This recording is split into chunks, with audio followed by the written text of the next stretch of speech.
Well, hello everyone. You can't see me yet. You will be able to see me soon.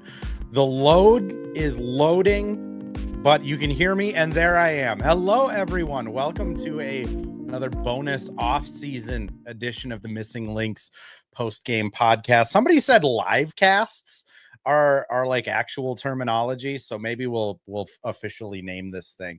But until then, this is the Missing Lynx. I'm Andrew Dukowitz of Zone Coverage. We are part of the Hitting the Hardwood Network, and during the off season, we're going to have a couple of these episodes every month, probably every other week. With the CBA stuff up in the air, I do have plans to have a couple players come on this from the Lynx team to talk about more of their off the court life, maybe what they have recently done in college and what dissertations may have been about. But until more of that CBA stuff gets figured out, technically no one is affiliated with teams right now. Stay tuned. I hope to be able to do that. I'm pretty hopeful that the CBA stuff as a whole will get figured out. I think when Unrivaled happens, there will be some opportunity to get a couple players on the podcast then as well. I've been told that it's a something that players would like to do, and that it would be a lot of fun. So that's my news right off the top. This is going to be a Q&A type of episode where I asked Lynx people in the Discord, Lynx people in the group chats, the Los Lynx group chat, Emmy award-winning Vanshay, all sorts of people came out and gave some questions for this kind of Q&A, just off-season vibes type of episode. And I figure we'll get right into it, which one of the first questions that we got over on the Lynx Discord was just, what is Fee's level of involvement with the CBA negotiations ever since she kind of lit the league on fire? Which I did snoop around a little bit and talk to some people, and it sounds like she's still doing the same thing she's always been doing. She is co-player head with Brianna Stewart. She's still very involved with the negotiations, and she's still kind of plugging along, hoping that they can get the CBA worked out. I will say, another question that was asked over on the Lynx Discord was, are they going to be able to get this figured out by the time the October 31st deadline occurs? I'll say, unfortunately, that's not looking good. Obviously, things can get changed in a hurry.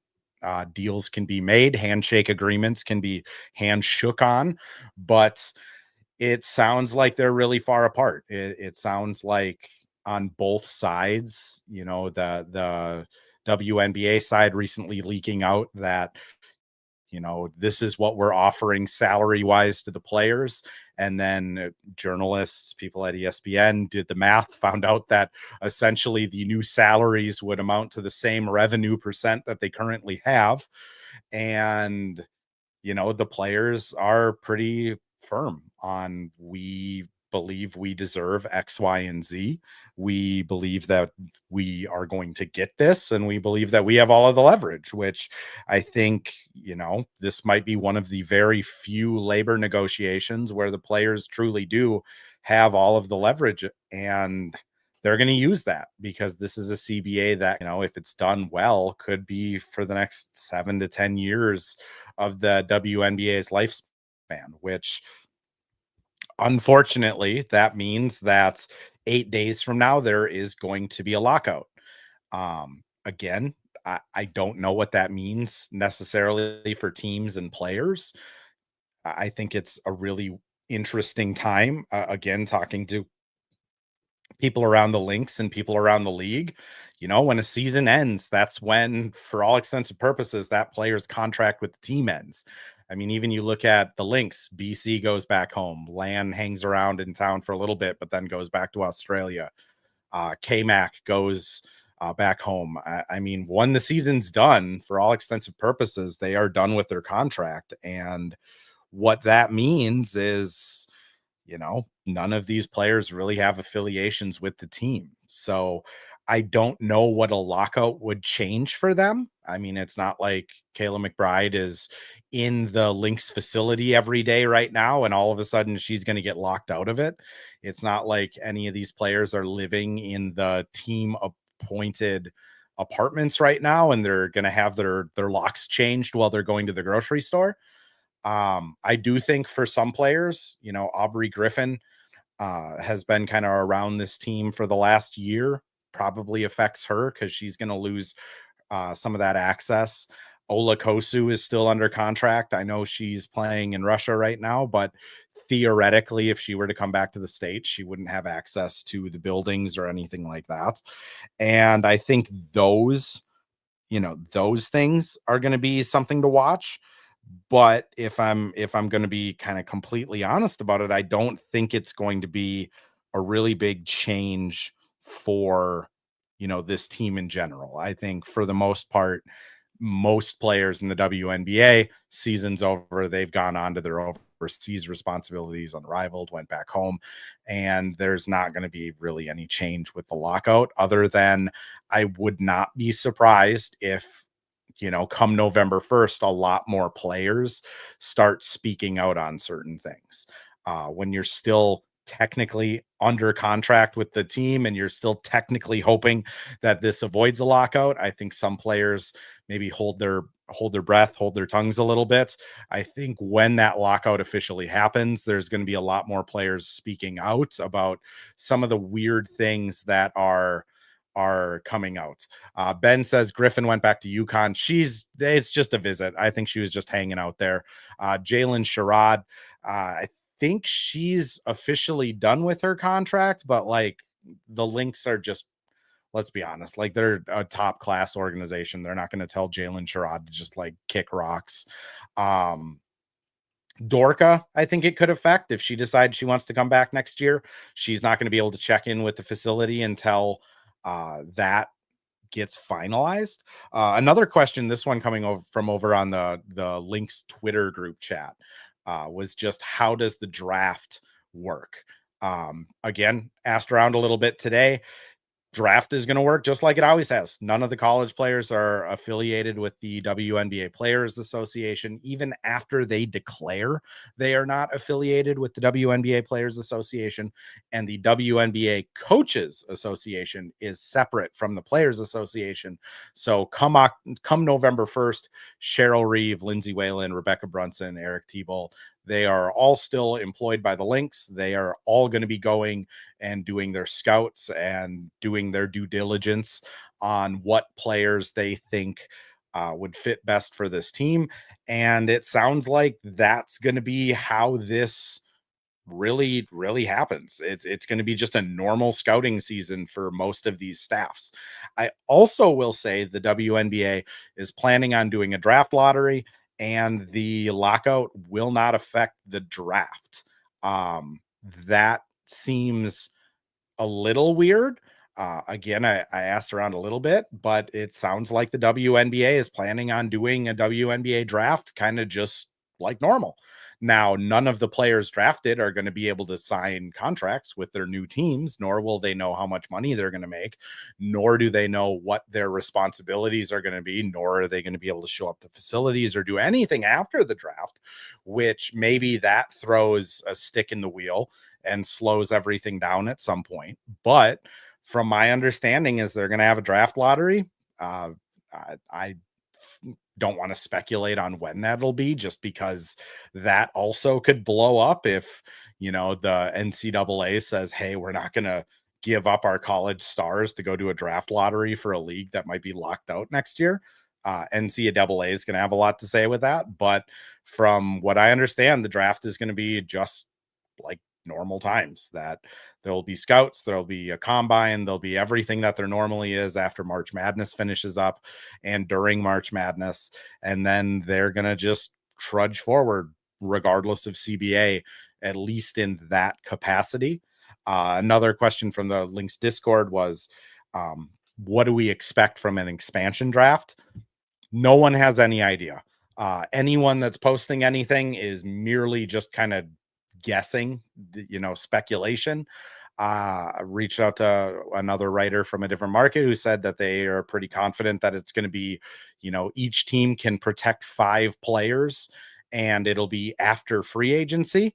I pushed back a little bit saying, how can you do an expansion draft after free agency when free agents have signed with the team and, waited going to that team?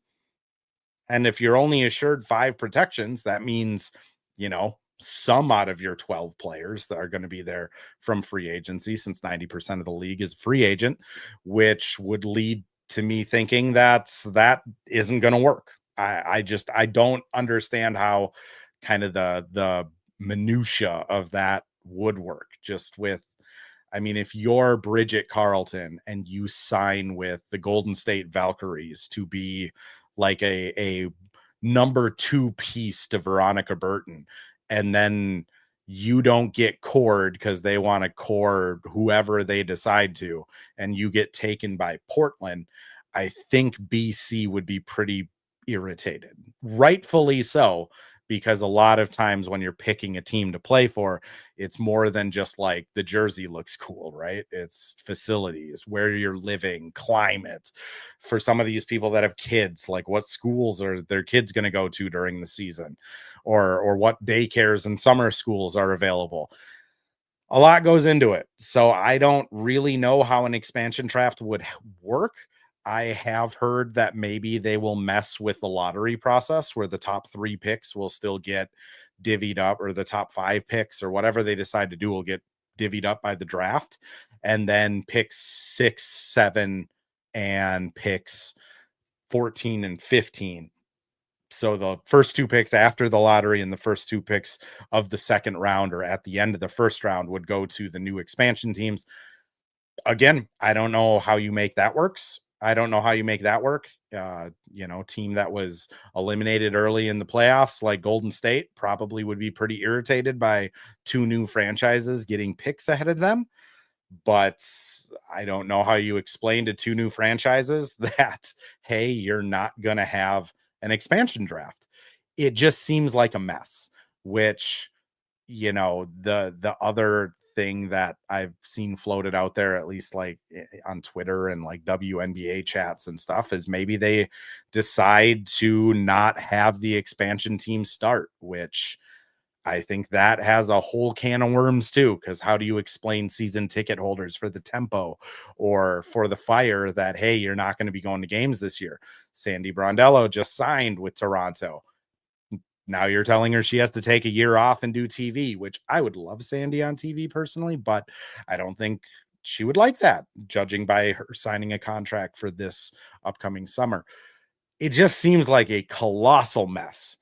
And all of that is to say that once this lockout occurs, every week, every month that goes by is going to make this mess even messier, because it's going to continuously shrink the timeline.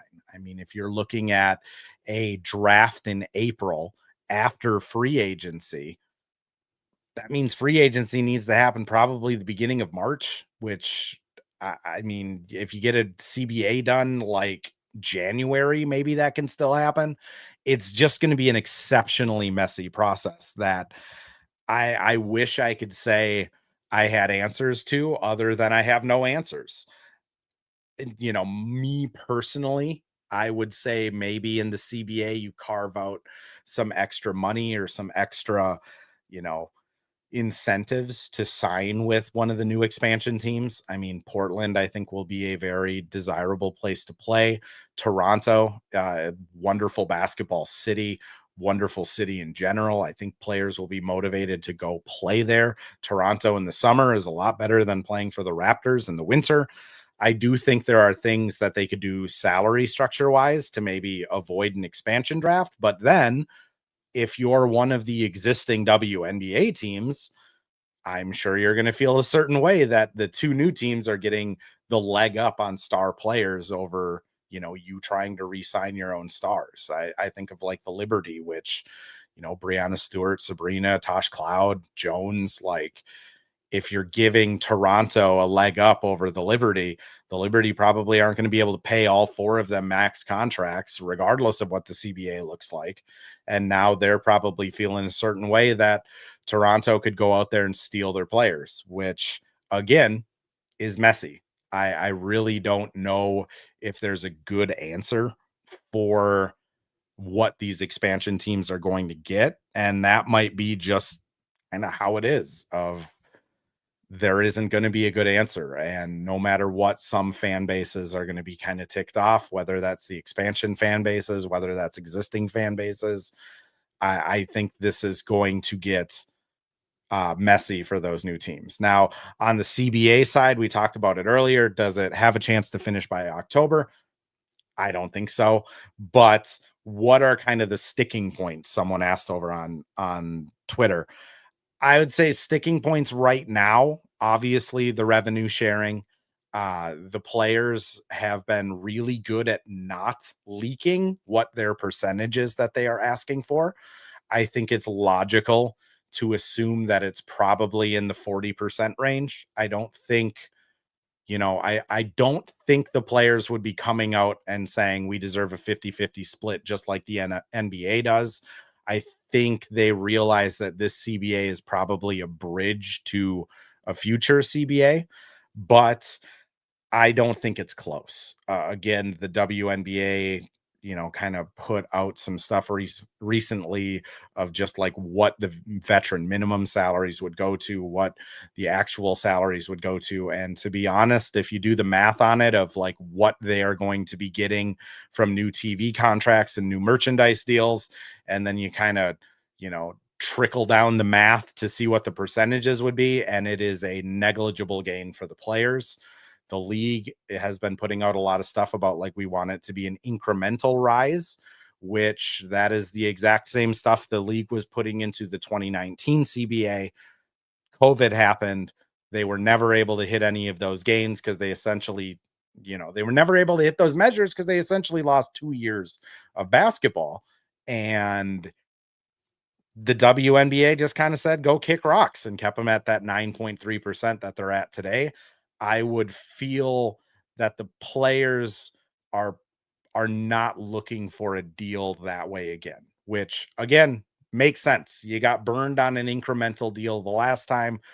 Who's to say we're not going to have another pandemic? Who's to say like there's not going to be, some crazy thing happening in this world that's going to cause a season to be cut short or missed, and then you're in the same position. Like I think the players are probably looking more for like a raw number that just shows, support in them. And the other thing that I think they're really hung up on is a lot of the just quality of life stuff, whether that is, player housing. How do they get it so it's more uniformed, where whether you're playing in Chicago, Minnesota, Dallas, Connecticut, you're getting a same quality of living, same apartment, same kind of neighborhood, same, like equal playing field for living. Because again, some of these teams pay a lot on their apartments and go a little overboard, and other teams don't go up to the level that they probably need to, and that stuff matters.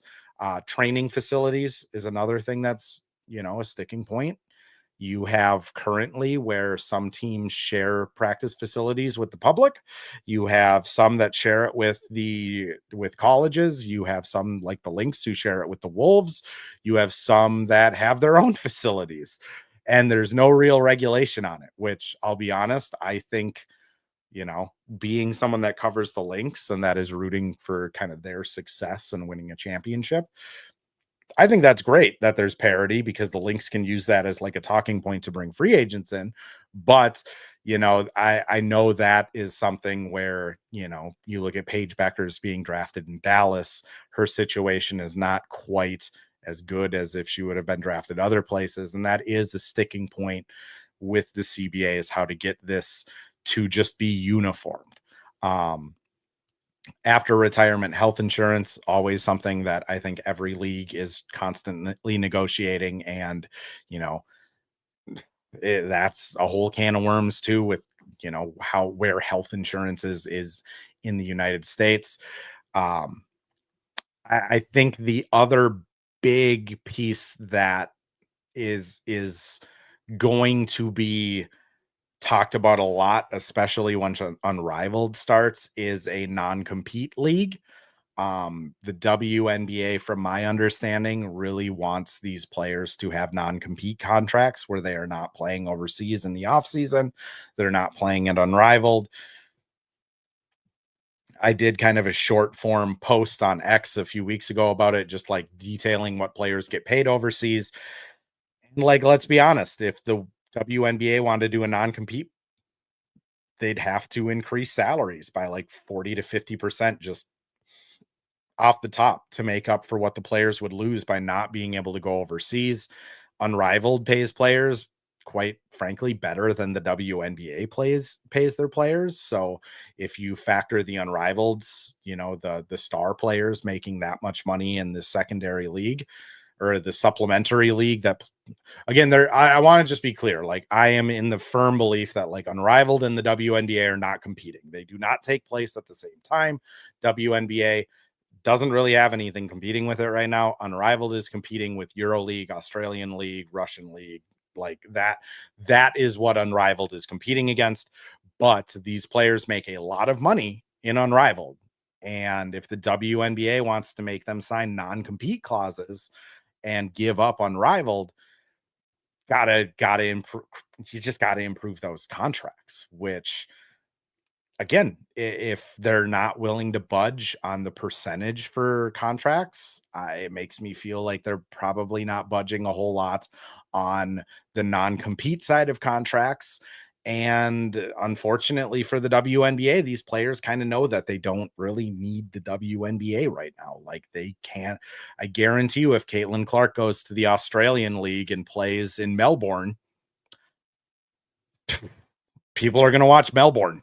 Uh, Pepperman Mark asks, what will happen to Unrivaled League?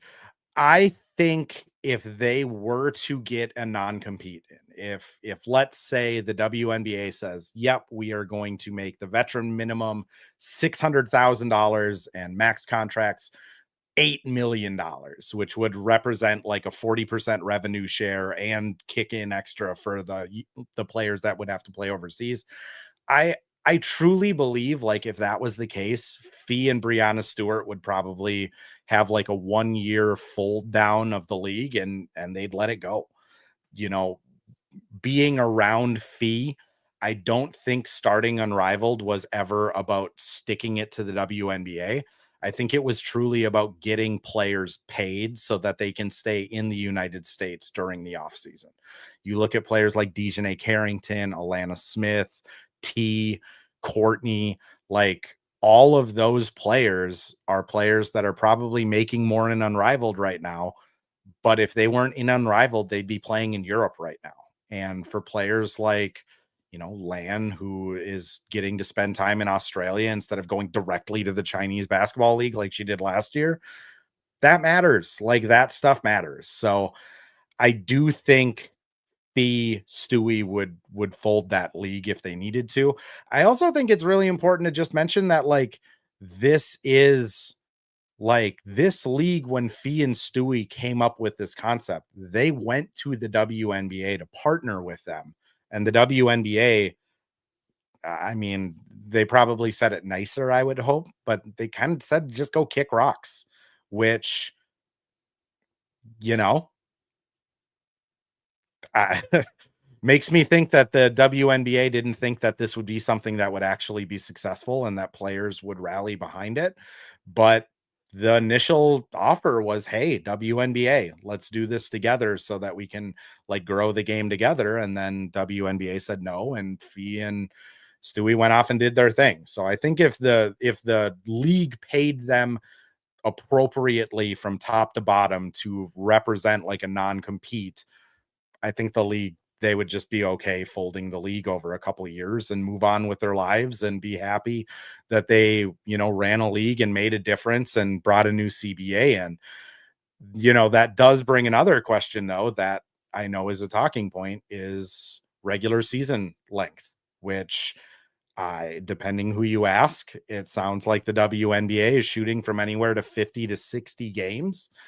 Really hard to have a a league go 60 games and then have your players also play overseas, which would again, to me, just kind of say that that would require that non-compete, or at least like you can't play in both leagues the same season, kind of like the NBA and EuroLeague have, where like sure players can terminate their NBA contract and go to the EuroLeague or get a buyout and go to the EuroLeague. Nikola Muricic is probably the most recent example of that. But like you can't play in EuroLeague and then the NBA and then EuroLeague and then the NBA. Like you can only do EuroLeague to NBA from my understanding, unless you get like express kind of permission for your salary. Have a few more questions on the docket to get to, but first I am going to run some ads here. I'm going to drink some Diet Mountain Dew and recaffeinate myself. For people who don't know, I also cover the Wolves, and woof was I up too late last night. So caffeine for me, ads for you. Well, hello. Thank you, Livestream Andrew. This is Ad Read Andrew. And today we have Firehawk Construction and Remodeling, the presenting sponsor for the Missing Links podcast. Firehawk Construction and Remodeling strives to inspire people to follow their ideas, working with respect and understanding to create a quality, tailored result. Firehawk Construction and Remodeling, located in Blaine and serving in the North Metro area, is here to help you with your building and remodeling needs. I can say personally, thanks to Firehawk Construction and Remodeling, I have a beautiful deck in my backyard and countless projects that I started, they finished. Get started on your new deck or remodel today by calling Isaac at 763-710-5686. And we're back with another ad read. This time for Pence Homes, the presenting sponsor of Hitting the Hardwood Network. From the best tools and technology to transparency throughout the entire process, Nate Pence and the Pence Homes team is the top choice for buyers, sellers, and is proud to support you and your home ownership goals. Get started today by calling 612-308-1122 or by emailing info@pencehomes.com. Shout out Firehawk and Nate Pence for not only presenting the Missing Links podcast, but also the Missing Wolves and making all of this possible. It is wild to be talking about basketball and having sponsors. So shout out to both of those guys. So back to kind of the docket. Lynx jerseys. I got asked this by quite a few people because the Wolves just came out and kind of killed it. Let's be honest. The Trees jerseys are back. The Prince jerseys are back. They're keeping the black, the white, and the blues. They just kind of kudos to the Wolves. I'll be honest. Like if we could get the First Ave jerseys back for the Lynx, I think that would be really cool. Even if they did the throwback Mayo Clinic jerseys for like Mayo Moore, like I think that would be pretty cool. I don't know. I wish I could sit here and say like, yep, there's a rebrand coming up. We're going to have new jerseys. They're going to make Prince collabs. They're going to bring the Trees to the Lynx. I just don't know. What I will say is I think A-Rod and Lori, at least from my understanding from people in the organization, is that they are really committed to doing right by the fans, not just on the Wolves side, but on the Lynx side as well. So if Lynx fans are saying, hey, we want a new jersey, hey, we want to get a different alternate, hey, we want the Rebel jerseys to be our permanent home jerseys, and let's get a new away jersey, like I feel pretty confident in saying that A-Rod and Lori are listening. And if there is enough of a public push for a rebrand, I wouldn't be surprised if there's at least something that comes out this next year. I did think it was a little odd that the Lynx didn't even have a new hashtag this year. Some of that might have been because of the ownership and just kind of how it switched, which if you haven't read that Pablo Torre piece or listened to that podcast about Glenn Taylor, I would recommend it. It was kind of insightful to see just how wild this last year was for all parties involved. but that was happening right when the Lynx would have been trying to figure out if they want to do a new jersey or if they want a new hashtag or what they want to do. That being said, I don't know. I haven't heard really anything that there is going to be or is not. I would just say, like, what they did with the Wolves would give me a lot of hope that there's going to be something with the Lynx, whether that's a new jersey, whether that's bringing something back, whether that's fans yelling at the top of their lungs to change the look of it and rebrand it. But I would feel pretty confident that like something will come. I mean, I can't do a third straight year of Links recognized. We need at least a better hashtag. Maybe not take root. I don't know how big of a fan of I take root with the old logo. I will stand by is pretty dope, but Links recognized. Too many characters in Links recognize. Um Another question is, when will we start to hear when players will start re-signing or when that stuff will start to be leaked? Uh CBA would have to get figured out first. I do think at Unrivaled, again, CBA expires beginning of November. Run Rivaled's going to be starting a couple months after that. You might be seeing some stuff from players, saying they want to go back to where they were, or they want to team up with certain players. I mean, when you get that many people in one city with that many cameras on them, like, stuff will get leaked, which, I think January, theoretically, hopefully, that's when we start to see something going on. But it's it's that's just grasping at straws, to be honest, of maybe we'll get news by then. Another question that we got here is, what do players and coaches do to train over the off season? I'll be honest, I did snoop around on this one a little bit. What I heard back about the Lynx is that the Lynx, even in a lockout off season, are very structured, and they really do the off season. And this is like training staff, coaches, they treat the off season the same every year. They send out assistant coaches and scouts to go watch college games, interview coaches, interview players, meet with people, and really start that draft process from pretty well right after the season ends. Especially as right now the college season's kind of picking up to start. Yeah, they treat it just like another month, another week, just another kind of day in the office. I think it's a little different when there's some coaching turnover, but again, the people I know, cover the Lynx, and the Lynx haven't had a whole lot of turnover in a long time. It did sound like the Katie Smith changing, going to Ohio State, kind of threw a little bit of a monkey wrench into it. And then, they added Eric and Way this year, but both of them were doing scouts and stuff over the summer. So seems like that's kind of their jam. For players, it kind of goes a couple different ways. Some players go overseas and they get like a week or two off, and then they are playing basketball with their overseas team. Um, from what I understand, that relationship kind of differs by team. There are some teams in EuroLeague and kind of around the world that have good relationships with the NBA teams. And if the Lynx were to reach out and say, "Hey, we're really hoping that," like, let's say Diamond Miller last year, who went and played in Poland, like, "Hey, we're really hoping Diamond gets better at XYZ." The coaching staff over there will go, "Okay, well, we can spend a little time on XYZ, and we will hopefully you'll see some improvements."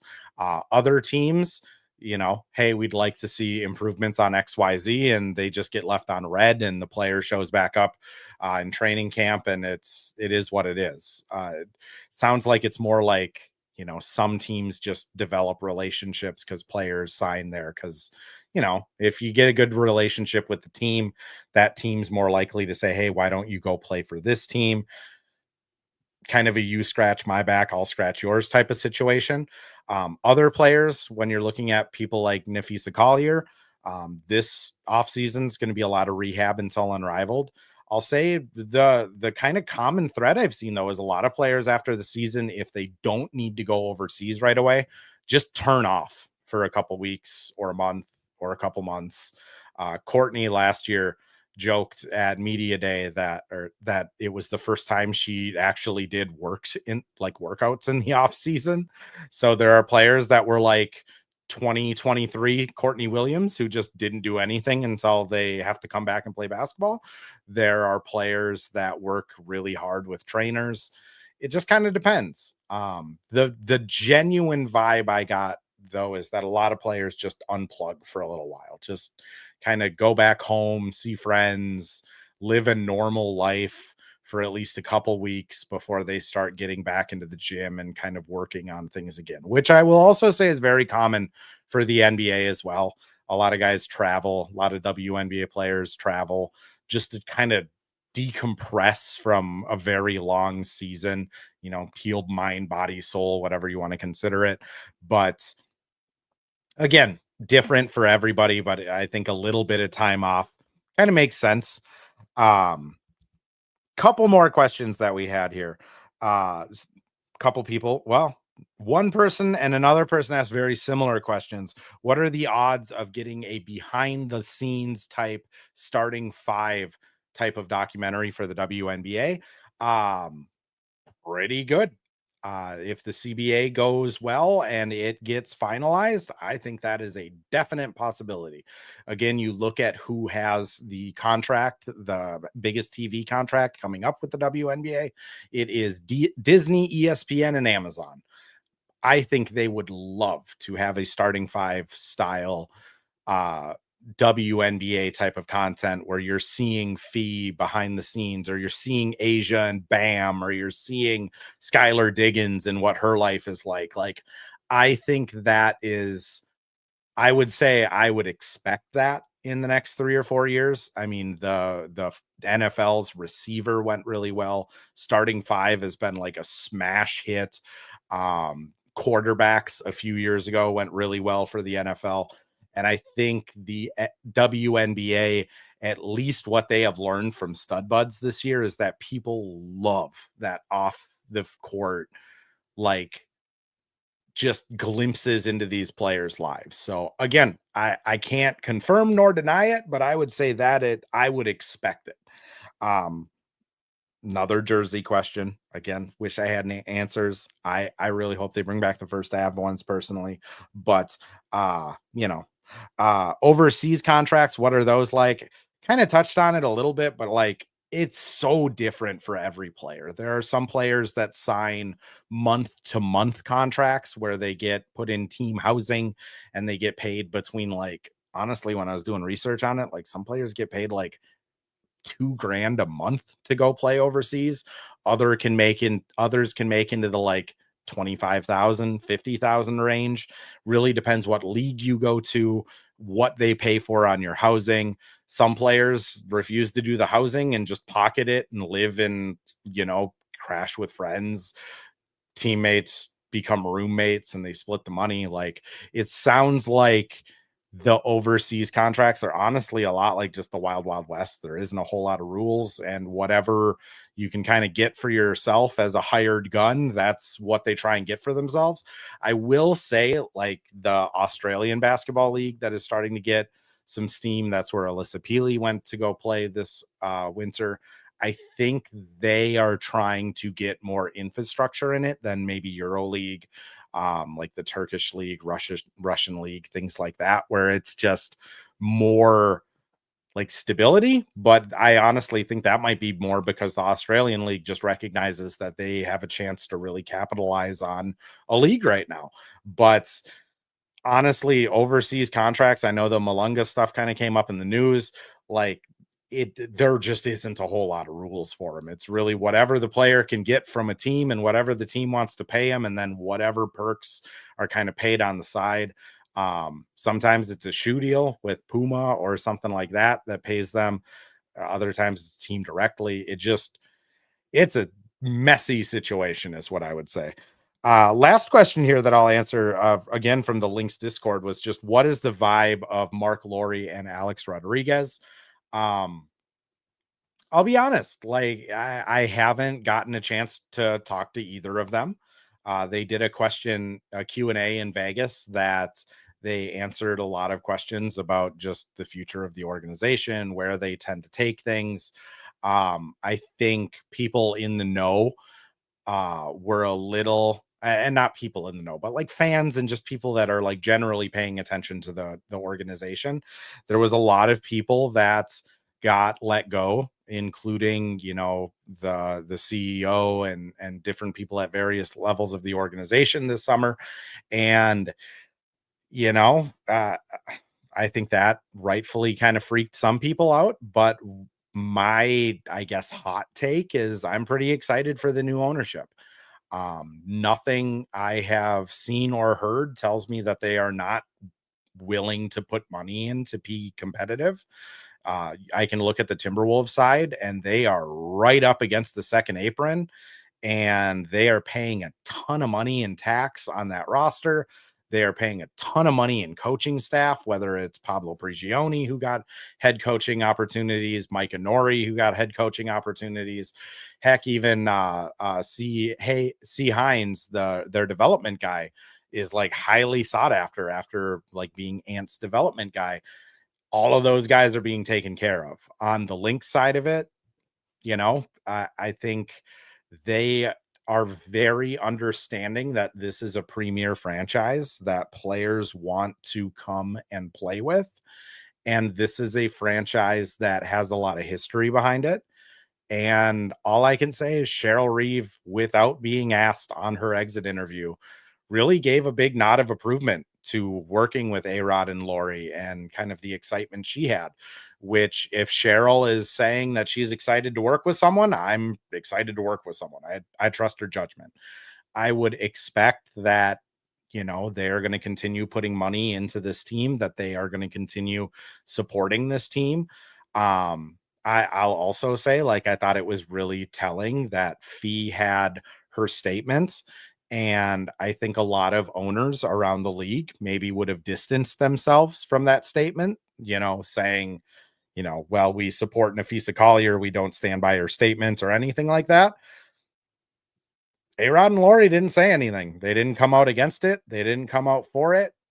I think that says a lot, because that's letting your player essentially light the ownership on fire, and you're not, you know, disciplining, you're not coming out against it, you're not slapping her on the wrist, nothing. They stayed quiet, which I think is a powerful sign of support, oddly enough. Like, sure, they could have come out and said, we stand by Nafisa Collier, let's get this CBA done. But a lot of owners, I think, would have distanced themselves from Fee immediately. So I like the vibes. I think it's going to be a good partnership. Really, only time will tell. I know that's kind of a cop out finish to the answer. You know, they are eager to get a stadium.